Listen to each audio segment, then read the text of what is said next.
John Deere says it's moving some of its production to Mexico, according to an email that was sent to Waterloo employees. We all feel it over here. Everybody on the wage side feels the theft.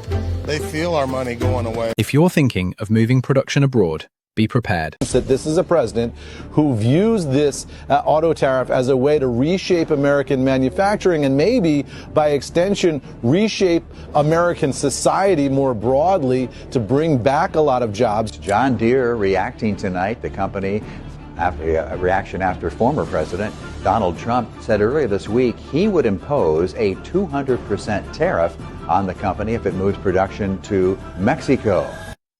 There could be big costs. Former President Trump has threatened a massive 200% tariff on John Deere equipment produced outside the US, after news emerged that Deere plans to move some production to Mexico. But these days, John Deere isn't just running, it's relocating. The iconic American company announced it was moving some manufacturing from Iowa all the way to Mexico. Hundreds of workers in the United States faced layoffs as production shifted south of the border. It was a bombshell. John Deere, a brand farmers trusted for generations, wasn't just moving down the street but crossing an international line, and that set off a firestorm. President Trump reacted aggressively. He threatened massive tariffs, 200% on any John Deere equipment shipped back into the United States. Ford was in the spotlight too. While cutting investments at home, they expanded overseas. Trump's promise to bring manufacturing jobs back to America suddenly looked shaky. The strategy was to punish companies leaving the country. At rallies, Trump thundered that if companies wanted to sell in America, they had to build in America. The crowds cheered, hats flew in the air. But behind those cheers, corporate America was on edge. Tariffs weren't empty threats. Ford's vehicle prices were projected to soar by $10,000 per car. John Deere's farm equipment would cost farmers tens of thousands more. Stocks tanked. Deere lost billions in market value in days. But the real pain wasn't just Wall Street, it was the ripple effect. Dealerships, parts suppliers, small businesses, they all braced for impact. What started as a fight with CEOs hit the heart of rural America. Farmers who had been loyal to John Deere for decades found themselves priced out. Trump refused to back down. Farmers started looking at Kubota, New Holland, brands also built overseas, ironically becoming the patriotic choice simply because they were cheaper.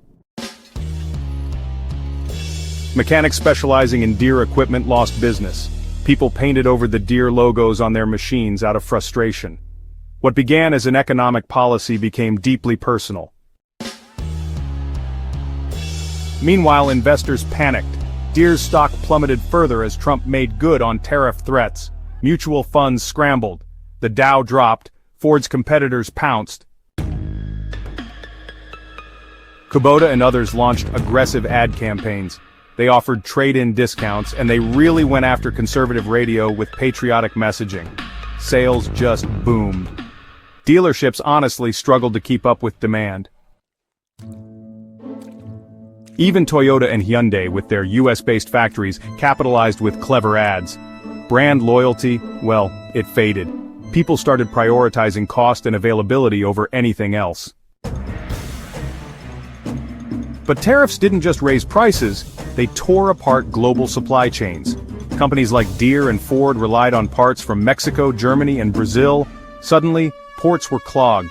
Shipments got canceled. Prices for raw materials surged. Small U.S. suppliers just couldn't keep up. Factories shut down, workers were laid off, projects were delayed. Ordinary people paid the price, cars became more expensive, and tractors turned into luxury items. Inflation, crept in. Just when it seemed it couldn't escalate further, Trump doubled down. He announced a sweeping 25% tariff on all imported manufactured goods. It didn't matter if it was car parts, farm equipment, or kitchen appliances. Prices exploded again. Farm equipment jumped another 20%. Part shortages shut down repair shops. Construction halted as materials became too costly or got stuck in ports. Pickup trucks were priced like luxury cars, and even basic appliances spiked. Other countries retaliated. Canada, Mexico, and the European Union hit back with tariffs on American goods. Soybeans, dairy, auto parts, all targeted. Orders dried up, exports fell, factories in the Midwest closed, towns that had seen signs of revival fell into deeper decline. Unemployment rose, and well, so did a sense of betrayal. These were the very places Trump vowed to protect, but honestly, they were the ones hit hardest. In the end, companies adapted. John Deere expanded manufacturing in Brazil and India. Ford invested billions in electric vehicle production in Mexico and Vietnam. GM, Caterpillar, Whirlpool, all shifted operations abroad. Not out of spite, but survival. The cost of doing business in America under heavy tariffs was simply too high. What was left behind? The people, the small towns, the workers who believed in Made in America. That phrase used to mean something: pride, independence, strength. A promise that if you worked hard, your factory wouldn't move, your community would thrive. But by the end of 2025, that dream was on life support. Globalization, automation, and supply chains had already transformed the landscape before the tariffs. Instead of reversing it, the trade war accelerated the shift. And honestly, the human cost was devastating. Farmers sold land or went deep into debt. Factory workers lost jobs they'd held for decades. Small businesses shuttered. Whole towns turned into shadows of themselves. In the end, there was one question no one seemed able to answer. Who really won? Because it wasn't the American worker.